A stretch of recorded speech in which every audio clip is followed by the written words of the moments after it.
上个视频呢，开箱了一款300块钱的入耳式降噪耳机漫步者 Loli Pro， 结果呢，后台有人私信我说我戴入耳式不舒服，有没有头戴式的推荐？嘿，你别说啊，正好有一个。这个呢，就是漫步者前段时间推出的 W820 3金标版，我也用了1周多，感觉呢很不错。今天就和你来聊聊。说实话，这个漫步者 W820NB 系列是挺火的，什么经典版呐、双金标版呐、空间音频版。那这次的3金标版和其他的版本有哪些不同呢？它到底值不值得入手呢？咱们一起来看看。首先来看外观，说实话，它和之前的版本并没有什么太多的区别，属于 W820 系列的经典设计，整体风格比较简约，没有那种花里胡哨的装饰，呈现出干净的磨砂质感。我手里的这个是沙丘白，另外还有烟霞粉、午夜黑和月光蓝可选。不过要说的是啊，沙丘白实际用肉眼看上去是有一点点偏灰的颜色，个人觉得还是不错的，没有深色那么低调，也没有彩色那么显眼，出街刚刚好。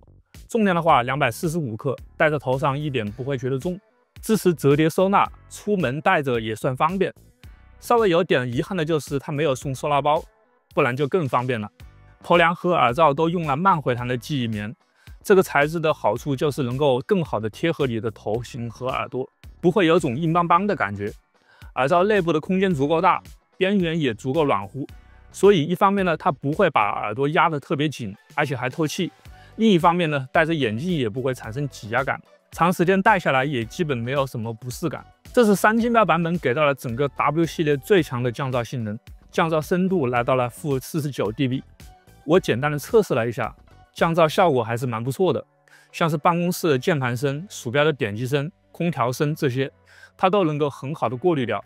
户外的话呢，路上环境音也能够压得住大部分。通过漫步者 APP 可以根据不同的场景切换不同的降噪模式，这里有深度降噪、舒适降噪、环境音和防风噪。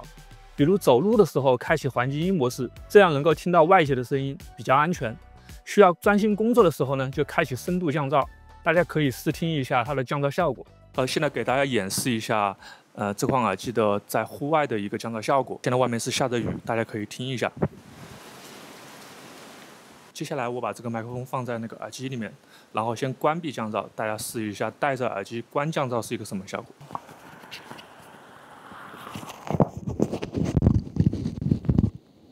OK， 现在是关降噪的一个效果，然后我现在开启深度降噪，大家可以听一下。深度降噪。音质这一块呢，3金标的环境量对于音质的提升无需多言了。安卓用户记得开启 LDAC 才能点亮小金标哦。发声单元呢，采用了一颗40毫米的镀钛复合振膜。